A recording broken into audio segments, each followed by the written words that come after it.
नाज़रीन आदाब, खबर दोपहर के साथ मैं हूं हिना जुबैर। नाज़रीन, राज ठाकरे मस्जिदों से लाउड स्पीकर हटाने की मुहिम में शिद्दत लाने की कोशिश कर रहे हैं। इसी पर मबनी है हमारी आज की यह खास पेशकश, लाउड स्पीकर पर सियासत। हम बात करने की कोशिश करेंगे और जानने की, समझने की कोशिश करेंगे कि अचानक ये लाउड स्पीकर की बात जो है ये राज ठाकरे जो कर रहे हैं, तो क्या कुछ इसकी सियासी मंशा है या सिर्फ ये बयानबाजी है। चलिए शुरुआत करेंगे खबर दोपहर की।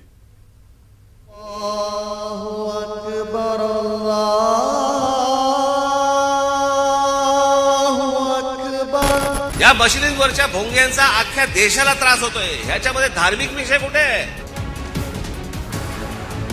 आणि जर सांगून जर समजा तुम्हाला समजत नसेल की हे भोंगे खाली उतरवा, तुम्ही आम्हाला विनाकारण त्रास देऊ नका, हे जर नीट सांगून समजत नसेल तर तुमच्या मशिदीच्या बाहेर आम्ही हनुमान चालीसा लावणार म्हणजे लावणार।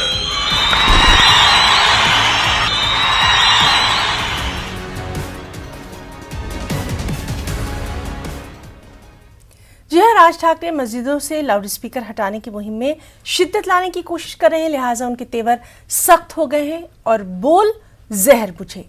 एमएनएस सरबराह ने 3 मई तक मस्जिदों से लाउड स्पीकर हटाने की डेडलाइन भी दे दी। साथ ही रियासती हुकूमत और वजारत दाखिला को इंतबाह दे डाला कि अगर मस्जिदों से लाउड स्पीकर नहीं हटाए गए तो मुल्क भर में मस्जिदों के सामने हनुमान चालीसा बजाया जाएगा। नई तवानाई से शिनाख्त की सियासत कर रहे राज ठाकरे का कहना है कि बच्चों और बुजुर्गों को लाउड स्पीकर से तकलीफ नहीं होनी चाहिए। उन्होंने कहा कि मुसलमानों को इबादत करनी है तो वो घर में करें, नमाज के लिए रास्ते और फुटपाथ क्यों चाहिए। राज ठाकरे का कहना है कि त्योहारों के मौके पर कुछ दिन चल जाएगा, लेकिन 365 दिन वो इसे बर्दाश्त नहीं करेंगे। और इस पर मुख्तलिफ लोगों का रिएक्शन भी सामने आ गया, जैसे कि शिवसेना के सीनियर लीडर संजय राउत के मुताबिक राज ठाकरे को बीजेपी ने महाविकास अघाड़ी के खिलाफ बोलने के लिए खुली छूट दे रखी है। राउत ने राज ठाकरे को उस दिए से ताबीर किया जिसकी लौ बुझने से पहले भड़क जाती है।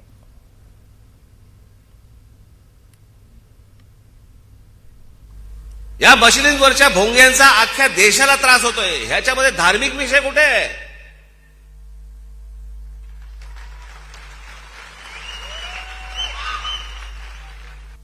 तुम्हाला जो काही नमाज पडायचा आहे, तुम्हाला जी काय अजान द्यायची घरामध्ये द्या। शहरांचे रस्ते कशाला अडवताय? शहरांचे फुटपाथ कशाला अडवताय? प्रार्थना तुमची आहे, आम्हाला काय ऐकवताय? आणि जर सांगून जर समजा तुम्हाला समजत नसेल की हे भोंगे खाली उतरवा, तुम्ही आम्हाला विनाकारण त्रास देऊ नका, हे जर नीट सांगून समजत नसेल तर तुमच्या मशिदीच्या बाहेर आम्ही हनुमान चालीसा लावणार म्हणजे लावणार। बीजेपी ने उनको छूट दी है, अभय दिया है, उसके बाद ये भोंगा शुरू हुआ। 1.5 साल तक इस पार्टी का भोंगा बंद था और हिंदुत्व के बारे में हमें कोई सिखाने की जरूरत नहीं है। हिंदुत्व शिवसेना के खून में है, रगों रगों में बहता है। और जब भी हिंदुत्व के ऊपर हमला हुआ है तो बीजेपी और ये बीजेपी के नए भोंगे सामने नहीं थे, हम थे। बाला साहब ठाकरे, उद्धव ठाकरे और पूरी शिवसेना हिंदुत्व के लिए संघर्ष करती आई, लड़ती आई। हमारी जानें हमारे लोगों की चली गई, तो ये कल की बात छोड़ दीजिए, रात गई बात गई। हमने कल कहा ना, जब दिया बुझता है तो बड़ा हो जाता है, बुझने से यही है। और इसी पर बातचीत के लिए, डिस्कशन के लिए हमारे साथ मौजूद हैं 3 खास मेहमान। चलिए उनसे तारुफ करवा देते हैं। हमारे साथ मौजूद हैं आनंद दुबे जी, शिवसेना स्पोक्स पर्सन हैं। आनंद जी, आपका बहुत इस्तकबाल करना चाहेंगे। साथ ही साथ योगेश चिले जी, एमएनएस स्पोक्स पर्सन हैं। योगेश जी, आपका भी बहुत वेलकम करना चाहेंगे अपनी खास पेशकश में। और सुधीर सूर्यवंशी साहब सीनियर जर्नलिस्ट हैं, तज्जिया निगार हैं। इनसे भी हम जानने की कोशिश करेंगे। तीनों मेहमानों का हम बहुत बहुत यहाँ पर वेलकम करना चाहेंगे। खबर दोपहर में न्यूज़ 18 उर्दू के खास पेशकश है ये, और शुरुआत हम करना चाहेंगे योगेश जी आपसे ही। ये जो बयान सामने आया है, इसको कहा जा रहा है कि सियासी जमीन तलाश करने के लिए इस तरह के बयानात दिए जा रहे हैं। क्या कुछ आपका पहला रिएक्शन?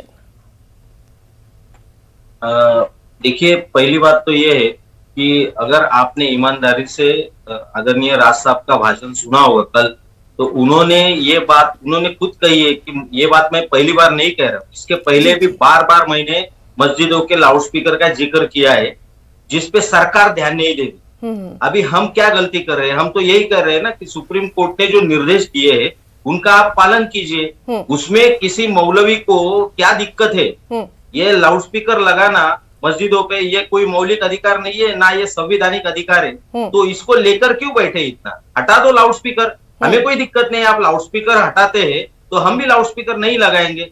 आज भी कल भी उन्होंने क्या कहा कि 3 तारीख तक यानी ईद तक आपको जो लाउडस्पीकर लगाने हैं लगाओ। ईद के पहले अगर लाउडस्पीकर पुलिस नहीं निकालती, सरकार नहीं निकालती, तो हम ऐसे थोड़ी बोल रहे हैं कि हम मस्जिदों पे जाके लाउडस्पीकर निकालेंगे। अगर आप लाउडस्पीकर नहीं निकालते हैं तो हम नए लाउडस्पीकर आपके मस्जिदों के सामने लगाएंगे। इतना ही हमने कहा है, इसमें गलत क्या कहा है? ठीक है, ठीक है। चलिए आनंद दुबे जी, आपसे अब जानना चाहेंगे। अभी हमने संजय राउत जी को भी सुना, साफ तौर पर उन्होंने ये बात कही है, आपने भी सुना कि जैसे कि कोई दिया है जो बुझने से पहले ज्यादा भड़क जाता है, या फिर हिंदुत्ववादी की बात अगर कर रहे हैं तो एक नए तरीके से ये चीज सामने आ रही है। किस तरह से शिवसेना इसको ले रही है? आनंद जी। आदरणीय संजय राउत साहब ने बिल्कुल सही कहा है कि जब कोई दिया बुझने वाला होता है तो उसके पहले थोड़ी देर वो बहुत तेज फड़फड़ाता है। मैं हैरान हूं कि राज ठाकरे जैसे नेता एक ऐसे चाल में फंस गए हैं, एक विशुद्ध रूप से राजनीति का शिकार हो गए। करवाने वाला कोई और है, पर्दे के पीछे सूत्रधार कोई और है, निर्देशक कोई और है, और सामने मुखौटा किसी और का है। यह राज ठाकरे कहते हैं कि हम झंडे के कलर को हरा नहीं करते। अरे भाई, जब आपकी पार्टी बनी थी तो आपके झंडे में हरा कलर भी था, बाद में आपने उसे हटाकर और फिर भगवा किया। लेकिन शिवसेना ने कभी हरा कलर नहीं, हमेशा से भगवा कलर था। तो आप शिवसेना के साथ जो अपनी तुलना करना चाहते हैं, हिना जी, आपने कभी सुना है कि नदियां समुद्र की तुलना कर पाई हैं? समुद्र तो समुद्र है। इसी समुद्र में से एक नदी निकली है जिसका नाम मनसे है, महाराष्ट्र नवनिर्माण सेना है। लेकिन चूंकि अब ये भारतीय जनता पार्टी की सी टीम बन चुकी है, ये अपना राजनीतिक जमीन तलाश रही है, जिसकी सभाओं में इतनी भीड़ करवा रही है पीछे से, लेकिन उसी जगह पर एक नगर सेवक चुन के नहीं आता, वोट में तब्दील नहीं होता। इसका मतलब कहीं ना कहीं कि यह सब कुछ प्रायोजित है। आप कहते हो कि जम्मू कश्मीर में मेरी सभाएं सुनाई दे रही हैं, कन्याकुमारी में मेरी सभाएं सुनाई दे रही हैं, तो ट्रांसलेटर कौन है? कौन उनको ट्रांसलेट करके समझा रहा है कि राज ठाकरे कहना क्या चाहते हैं? आप ये तो सोचिए कि राज ठाकरे अपनी विचारधारा स्पष्ट नहीं कर पा रहे हैं। ठीक है, तो वो यहाँ क्लियर नहीं है कि उनको कहना क्या है और कब किस मौके पर बात करनी है। ये बात हम योगेश जी से जरूर पूछेंगे, लेकिन हमारे साथ एक और खास मेहमान सुधीर सूर्यवंशी साहब भी मौजूद हैं, सीनियर जर्नलिस्ट हैं, और उनसे हम इस पूरे मामले पर जिस तरह से अचानक ही दिखाई दे रहा है। सुधीर जी, बहुत सारी ऐसी चीजें होती हैं जिन पर हमें बहुत सेंसिटिव होकर सोचना पड़ता है, और खासतौर पर हिंदुस्तान, भारत की अगर हम बात करें तो भारत एक ऐसा मुल्क है जहां पर सभी लोगों को, सभी रिलीजन के लोगों को, सभी मजहब के लोगों को ये तमामतर अधिकार मिले हैं कि तकलीफ पहुंचाए बिना सम्मान करें, रिस्पेक्ट करें। अब एक नई परिभाषा जो हम देख रहे हैं मजहब के नाम पर, आपको नहीं लगता कि ये कहीं ना कहीं आगे आने वाले वक्तों में सबके लिए नुकसानदेह साबित होगी? बिल्कुल, आपने जो बात की वो 100% सच बात है। मैं इस बात को 2-3 पैमाने पे देखना चाहता हूँ। इसमें पहली बात ऐसे कि राज ठाकरे की जो पार्टी है MNS, महाराष्ट्र नवनिर्माण सेना, उसको लगभग 16 साल हो गए। 16 साल में राज ठाकरे की पार्टी का प्रोग्रेस कार्ड जो देखते हैं अपन, हर पार्टी का प्रोग्रेस कार्ड होता है 16 साल का, तो उसका प्रोग्रेस कार्ड का एक एमएलए विधानसभा में और बाकी कुछ नहीं है। उन्होंने शुरुआत अच्छी तरह से की थी, जो मराठी मानुस का जो एजेंडा लेके सनादो साहिल का एक अच्छी शुरुआत की थी। 13 एमएलए चुन के आए थे। बाद में नासिक म्युनिसिपल कॉर्पोरेशन में उन्होंने झंडा भी फैलाया था और बाद में मुंबई में उनके अच्छी तरह से सिग्निफिकेंट नंबर कॉर्पोरेटर चुन के आए थे। लेकिन बाद में उनका जो इंजन है, उनका जो इंजन का जो कोयला है वो पता नहीं कहाँ गायब हो गया और इंजन एक पे अटक के अब मेरे ख्याल से अभी लड़खड़ा रही है। अभी जो आदमी ने मराठी मानुस से शुरू किया था, अभी वो आदमी अभी हिंदुत्व का एक लार्जर जो बोलते कैनवास कैनवास लेके उभरे है जी। अभी वो एक कैनवास कितना उनको मुनाफा देगा इलेक्टोरल पॉलिटिक्स में, ये देखने वाली आगे की बात है। लेकिन जैसे बाला साहब ठाकरे ने भी शुरू किया था मराठी मानुस से लेके अपना पॉलिटिकल एजेंडा, फिर बाद में उनको पता चला कि एजेंडा ज्यादा काम नहीं कर रहा है, ये सीटों में तब्दील नहीं हो रहा है। फिर बाद में जब सांताक्रूज का बाइपोल हुआ था, वहां पे उन्होंने हिंदुत्व का पहली बार महाराष्ट्र की राजनीति में हिंदुत्व की सोच लेके वो उभरे थे और उनको थोड़ा काफी अच्छी तरह से फायदा हुआ था। फिर शिवसेना बढ़ी, लेकिन शिवसेना बढ़ी लेकिन उसको कुछ लिमिटेशन रहे। शिवसेना इतनी नहीं बढ़ी कि कांग्रेस के आगे जाके वो नंबर ला पाई या एनसीपी से ज्यादा नंबर ला पाई।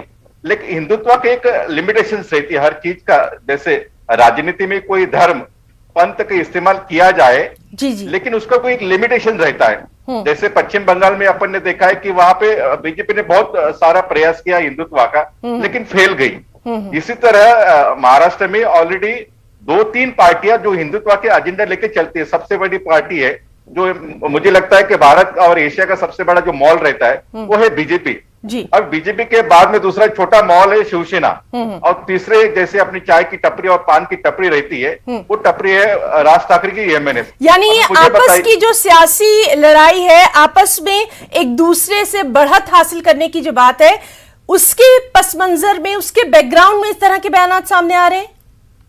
हाँ बिल्कुल। अभी कैसा है, राज ठाकरे 16 साल में पार्टी को कुछ जो जिस तरह से प्रोग्रेस होना चाहिए वो प्रोग्रेस हुआ नहीं, इसलिए नए नए जैसे कोई आदमी सक्सेस पाने के लिए नए नए टेक्निक यूज करता है। वैसे मुझे लगता है पहले मराठी मानुस, बाद में उन्होंने कांग्रेस एनसीपी को 2019 के जो लोकसभा हुए थे वहां पे सपोर्ट देके सेक्युलर राज ठाकरे उभर के आए थे। अभी वो भोंगा लाउड स्पीकर जो एक समाज को टारगेट करके, एक रिलीजन को टारगेट करके वो अभी हिंदुत्व का एजेंडा लेके चलते। और मुझे नहीं लगता कि लाउड स्पीकर सिर्फ मस्जिदों में रहता है। आप देखेंगे बाहर जाके तो मंदिरों पे भी काफी लाउड स्पीकर रहते हैं, वो भी आवाज करते हैं सुबह सुबह, तो वो भी बहुत लोगों के। जी सुधीर जी, बात यहाँ पर यही हो रही है कि सिर्फ मस्जिदों को या एक जगह को ही क्यों कहा जा रहा है। ये अगर बात की जा रही है कि ध्वनि प्रदूषण होता है तो ये सब जगह होना चाहिए और इस पर बातचीत हो सकती है। इस तरह से जो बयानात या इस तरह से जो अल्टीमेटम दिया जा रहा है वो कहीं ना कहीं गलत समझा जा रहा है। योगेश जी, बहुत सारे इल्जामात आपने सुने, बहुत सारी चीजें आपने सुनी और ये कहा जा रहा है कि ये शिवसेना और एमएनएस की आपसी रस्साकशी है जिसके नतीजे में इस तरह के बयान, इस तरह के अल्टीमेटम सामने आ रहे हैं। क्या कुछ यहां पर आपका पक्ष? पहली बात तो मैं दुबे जी को याद दिलाना चाहता हूँ कि 1994 में पहले बाला साहब ने ये मुद्दा उठाया था। आप शायद शिवसेना में है फिर भी आप भूल गए, आप हमको सी टीम बोल रहे हैं, हम तो बोलते हैं हम बी टीम है। बी टीम का मतलब है बाला साहब की असली टीम।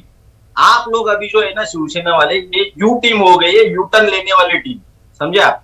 तो आपने बाला साहब के जो भी उसूल थे वो सब बाजू में रख दिए और आप अभी कांग्रेस और राष्ट्रवादी के राह पे चलने लगे। जिस दिन आपने कांग्रेस के साथ हाथ मिलाया, राष्ट्रवादी के साथ हाथ मिलाया, उसी दिन आपका हिंदुत्व खत्म हो गया था। अभी रही बात लाउड स्पीकर की, तो हम ये नहीं कह रहे कि सिर्फ मस्जिदों के लाउड स्पीकर हटाओ। हम तो बोल रहे हैं कि जो भी प्रार्थना स्थल है उन पे अगर लाउड स्पीकर चलते हैं और वो इलीगल है तो वो सभी हटाओ। वो फिर हिंदुओं के हो, मुसलमानों के हो या क्रिश्चियनों के हो, किसी भी धर्म के लाउड स्पीकर, किसी को भी अपनी इबादत करनी है धर्म की तो वो अपने घर पे करे। हमको अगर अल्लाह ताला की इबादत करनी है, हमको भगवान की इबादत करनी है, अपने घर पे करे। धर्म जो है अपने घर पे रखे, रास्ते पे धर्म नहीं चलेगा, वो फिर हिंदुओं का हो या मुसलमानों का हो। जी योगेश जी, ये बात आपने पॉइंट की कही, योगेश जी ये बात आपने पॉइंट की कही, यही बात हो रही है। और खासतौर से अगर हम महाराष्ट्र की बात करें, मुंबई की बात करें, तो एक ऐसा शहर है, एक ऐसी सिटी है जो कि अपने रिलीजियस कल्चर के लिए जानी जाती है। हमने बहुत सारे ऐसे मौके देखे हैं जब वहां पर बहुत ही जोशो खरोश के साथ तमाम मजहब के लोग मिलते हैं, एक दूसरे के रिलीजन को खुशी के साथ मनाते हैं। अब ये नई बात कहां से आ रही है? और जिस तरह से हमने देखा कि बीजेपी के जो लीडर हैं नीतीश राणे, उन्होंने भी राज ठाकरे को तनकीद का निशाना बनाया, उन्होंने भी क्रिटिसाइज किया कि ये हमारी बात थी। अब वो इस बात को क्यों उठा रहे हैं? बीजेपी से भी तो ये बात उठी है। तो अच्छी बात है ना, उन्होंने बता दिया कि बीजेपी और मनसे साथ में नहीं है, ये खुद ही उन्होंने बता दिया। अच्छा है, ये जो सब आरोप कर रहे हैं ना बीजेपी और मनसे साथ में जा रही है, तो नीतीश राणे ने बता दिया बीजेपी और मनसे का कोई संबंध नहीं है। हम तो हमारा मुद्दा उठा रहे हैं। हम सिर्फ यही चाहते हैं कि इस देश ने एक कानून बनाया है जो कि 2005 में बना है। वो 2005 में जो सुप्रीम कोर्ट ने निर्देश दिए, 2005 से इतना साल लगता है आपको काउंसलिंग करने के लिए। अभी वो वक्त निकल गया है काउंसलिंग। लेकिन योगेश जी यहाँ पर अपोजिशन या फिर शिवसेना जो है वो ये भी साथ कह रही है कि यही बात तो वो कह रहे हैं कि ये बीजेपी की स्क्रिप्ट थी, पर अब राज ठाकरे रहे हैं। चलिए इसका सीधा जवाब हम जानेंगे, हमारे साथ आनंद जी भी मौजूद है। आनंद जी कुछ कहना चाहेंगे इस पर? हिना जी, सबसे पहले तो हैरानी होती है कि हमें हमारे देश के नेताओं से क्या चाहिए। हमें न भोंगा चाहिए, न हिंदू मुस्लिम चाहिए, हमें विकास चाहिए, हमें रोजगार चाहिए। हमारे घर के आप बाला साहब ठाकरे को क्यों नहीं आप पता है? शांत रहिए। जब आप बोल रहे थे मैंने बीच में नहीं बोला। योगेश जी, आप योगेश जी शालीनता से डिबेट करिए। आप जब बोल रहे थे तो मैंने नहीं बोला। हिना जी ऐसे डिबेट नहीं होगी, योगेश जी उनकी ऐसे बात डिबेट नहीं होगी। फिर आपके पास जरूर आएंगे। जी आनंद जी अपनी बात रखिए। अरे बाला साहब ठाकरे जी की विचारधारा की बात करते हो और उनके पीठ में छुरा भोंक कर उन्हीं की पार्टी को तोड़ने का काम करते हो, उस विचारधारा को खत्म करने का काम करते हो। श्री छत्रपति शिवाजी महाराज के सेना में, श्री छत्रपति शिवाजी महाराज की सेना में मुसलमान भाई भी अपने जान की बाजी लगाते थे, आज उन मुसलमानों के खिलाफ हो गए हो। जो भी सच्चा मुसलमान भारत के लिए अपनी जान की बाजी लगाता है वो हमारे भारत का एक नागरिक है। ये आदरणीय बाला साहब ठाकरे जी भी कहते थे। ये मौलिक अधिकार नहीं है, ये कहीं धार्मिक अधिकार नहीं है। क्यों चाहिए मौलाना को लाउड स्पीकर मस्जिदों पे? कौन इसकी तारीफ कर रहा है कि उनको चाहिए? जब आदरणीय सुप्रीम कोर्ट ने कह दिया कि रात को 10 बजे के बाद और सुबह 6 बजे के बीच में लाउड स्पीकर नहीं बजेंगे, तब इसका पालन सभी को करना। आप बोलने वाले कौन होते हैं? आपके पास एक संख्या नहीं। योगेश जी एक और छोटी सी बात कि मस्जिद कमेटी ने ये कहा है कि जो बात की जा रही है डेसिबल लेवल की, उस पर भी वो गौर खौस करेंगे। यानी कहीं ना कहीं आपसी भाईचारे को कायम रखने की बात की जा रही है।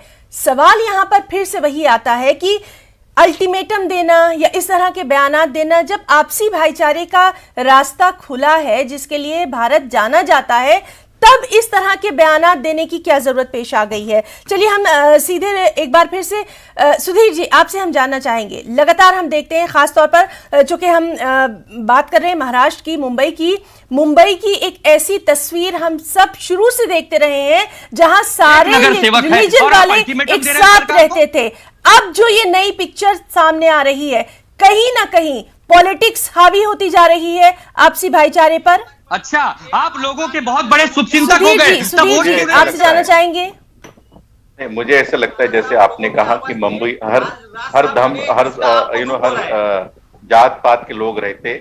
जैसे अमेरिका में न्यूयॉर्क सिटी उसको मेल्टिंग पॉट कहा जाता है, वैसे मुंबई एक सिटी है, एक मेल्टिंग पॉट है। यहाँ पे कोई किसी का धर्म जात पंथ इंपॉर्टेंट नहीं है, लोगों का काम ये इंपॉर्टेंट है। इसलिए मुंबई को वर्कोलिक सिटी कहा जाता है। यहाँ पे जो भी आदमी आता है वो अपने गुजारा करता है और प्रोग्रेस करता है, इसलिए मुंबई सपनों का शहर, इसलिए मुंबई को सपनों का शहर कहा जाता है। आपने देखा हो तो जब गणपति उत्सव होता है तो हर हिंदू हो मुस्लिम हो हर धर्म के लोग गणपति उत्सव यहाँ पे सेलिब्रेट करते हैं। ऐसा कभी नहीं होता कि सिर्फ हिंदू लोग गणपति सेलिब्रेशन कर रहे, हर धर्म के लोग यहाँ पे सेलिब्रेट करते। ईद हो तो खास करके मैं आपको बताना चाहता हूँ, ईद के टाइम में जो अपने मोहम्मद अली जो लेन है, जी। और वहां पे जब फूड्स के जो काफी स्टॉल अच्छे, काफी हिंदू लोग वहां पे खाना खाने के लिए जाते हैं ईद के, क्योंकि उनको अच्छा खाना मिलता है उस टाइम पे। तो ऐसा कोई डिस्क्रिमिनेशन मुंबई में कभी दिखा नहीं गया कि कोई रिलीजन की कभी कभी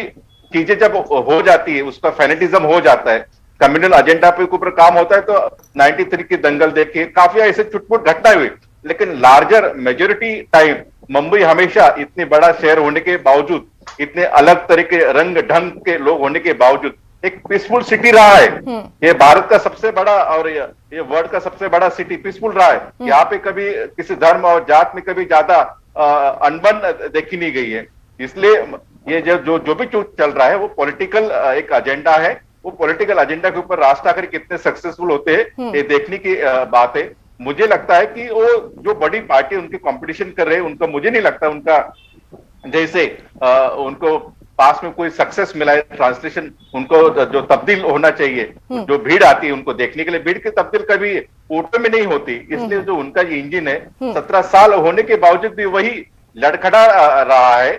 अभी मुझे नहीं लगता इसका भी कोई ज्यादा ट्रांसलेशन होगा। आपने बिल्कुल ये ठीक बात कही है कि जो मुंबई है वहां पर शिवसेना भी पहले 20-25 साल लड़ता रहा। सुधीर जी आपने बिल्कुल ठीक कहा कि वहाँ रिलीजन नहीं है, मजहब नहीं है, वहाँ के शहरियों को मुंबईकर के नाम से ज्यादा पहचाना जाता है।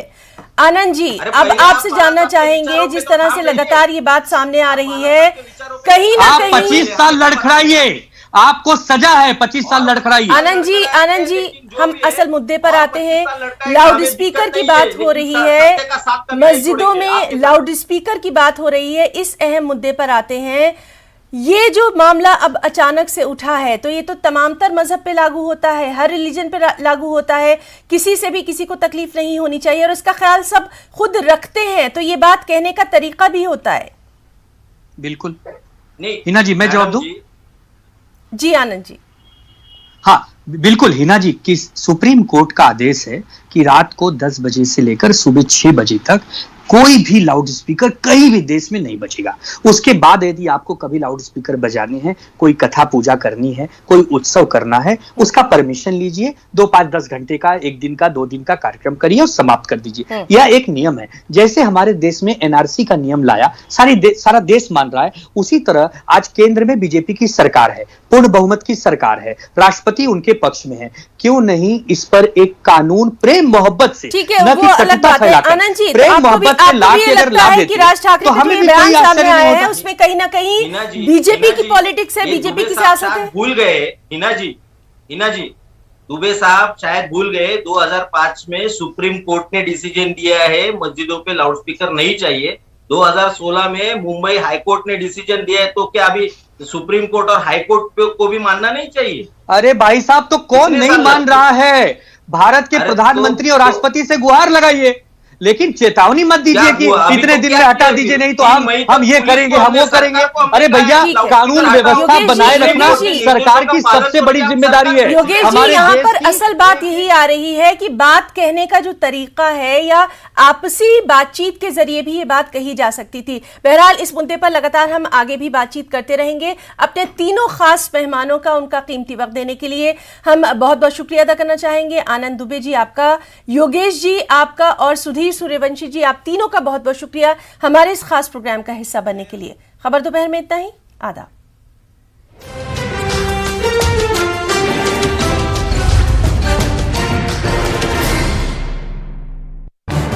इस न्यूज हेडलाइंस के